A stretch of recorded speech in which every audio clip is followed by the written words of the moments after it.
Am I the idiot for telling my mother that my husband is not her replacement son?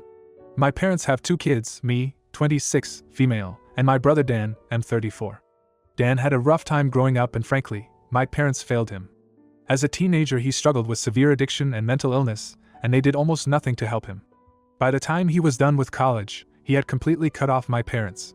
To this day, Dan and my parents are still estranged.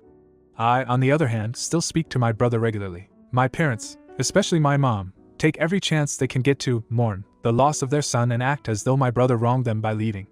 Dan has told me he wouldn't mind reconnecting with them, but only if they reach out and apologize first. I've encouraged my parents to do this, but they insist that he betrayed them. I got married early last year to my husband Jeff.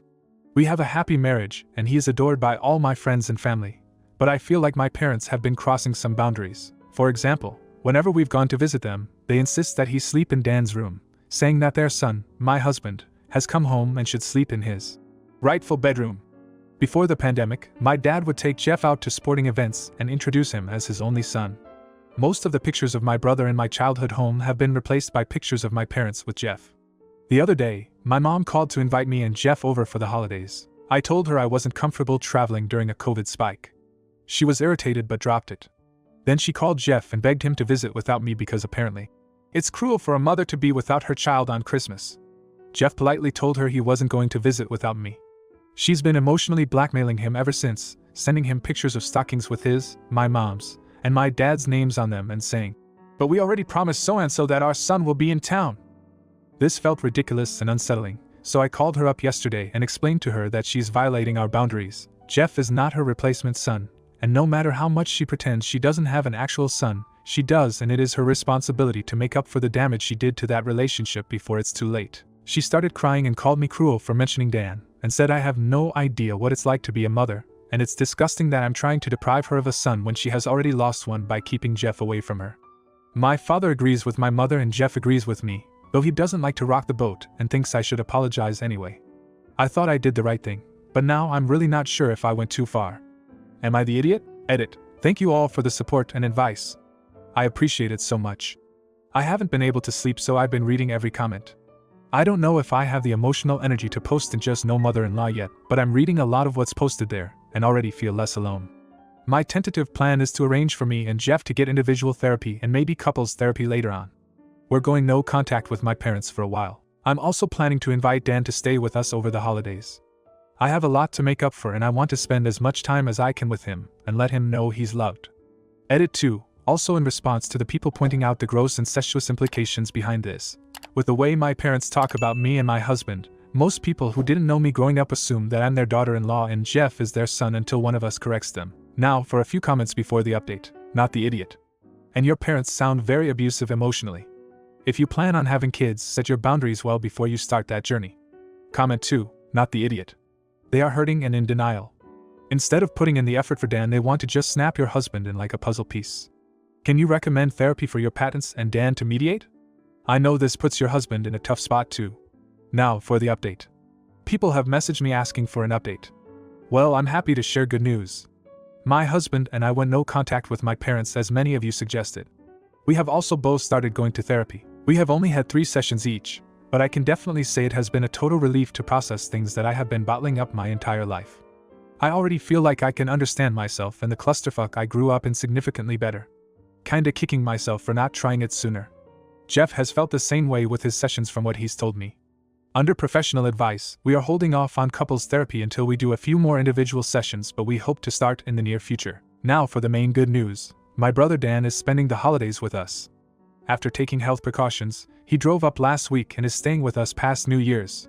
Having Dan around has been incredibly special for me and Jeff.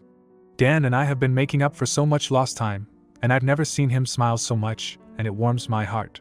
I did tell him about the situation with our parents and Jeff before he came. It was hard to hear, but Dan has a really strong support system and seems to be processing it in a healthy way. He's coming up on 7 years sober now. I was finally able to apologize to him for not stepping up as a better sister earlier in his life and enabling our parents' abuse.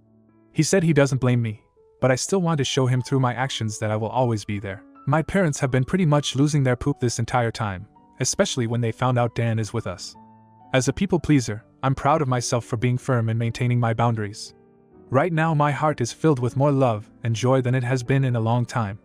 I know life won't always be like this, but my brother is safe and healthy and happy and knows he is loved, and that is everything to me. I am sincerely appreciating what I have. Anyway, happy holidays everyone. Thank you again for your help. Comment 1. I remember your post. You definitely did the right thing going no contact, and honestly you should stay no contact. They're never going to learn. Look at what your brothers went through for several years. Comment 2. I have toxic parents and going no contact was the best thing, hardest too, I've ever done. I am so proud of you. You are amazingly strong and I do hope you recognize this. Now, for the next story. Am I the idiot for interrupting my son's date so he could pick up his little sister?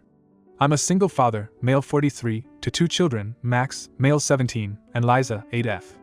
I usually have Liza in after-school clubs so that I'm able to pick her up after work. However, last evening I was given some work that had me working overtime.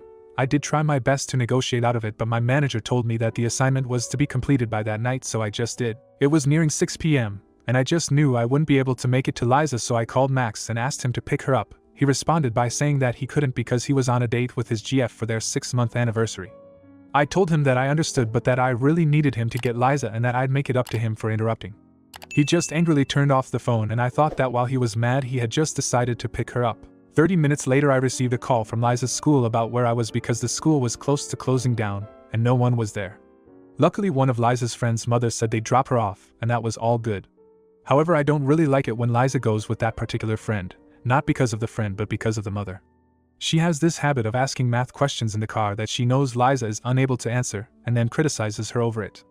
It's all just very mean. I called Max and asked him where he was and that he was in big trouble when he got home. He just told me that he was busy and to leave him the hell alone. He came home at around 9 p.m. I told him he was grounded and that he was not allowed to use the car for a good 3 weeks. At that he got all mad and said that it wasn't his fault I was failing as a parent and unable to afford someone to collect Liza. Just want some insight on this situation. Was I being too harsh and am I the idiot for interrupting his date? Edit. This is the 3rd time I've asked Max to pick up his sister in the span of a year and a half. Some people are asking why I don't have a nanny. Money is tight. Max and Liza's mother is not present in their lives, and no, I did not think of socializing myself with the parents at Liza's school. I am at work most times, so I haven't found time outside of the yearly parent meetings. Please refrain from insulting my son. Now for a few comments before the update. Okay, I'll take the bullet here, not the idiot. You're not failing as a parent. You had to work overtime, not out drinking or freaking off. Your son was in the wrong here for not helping, turning the phone off and calling you out for it. But you two need to talk this out and discuss expectations. If you expect him to be part of the contingency plan, there needs to be crystal clear on that. And what happens to car privies when he doesn't? Comment 2. Posts like this make me feel hopeless for us as a society, as a species. You'll get a lot of responses from people who haven't raised kids, many still are kids, and they haven't been taught responsibility and family. Asking your son to help in an unexpected situation is not, and should not be, a problem. Your son's response is entitled and gross, honestly. While being disappointed at the interruption would be fine, even appropriate, hanging up on you is disrespectful, and refusing to help is selfish and disgusting. Now, for the update. Hello all, thank you very much for the comments left on my post. I spent a good hour going through threads and seeing what everyone had to say. Reading the comments made me realize that I had been quite soft with Max's upbringing, which made him feel comfortable speaking to me the way he did that night. I also have to admit that I have spoiled him, handing him everything he asks for, probably because I don't want him to feel like he lacks all the things his peers have because he doesn't have his mother in his life. Not really the best reasoning. I had a discussion with Max about what happened a few days ago while Liza was away.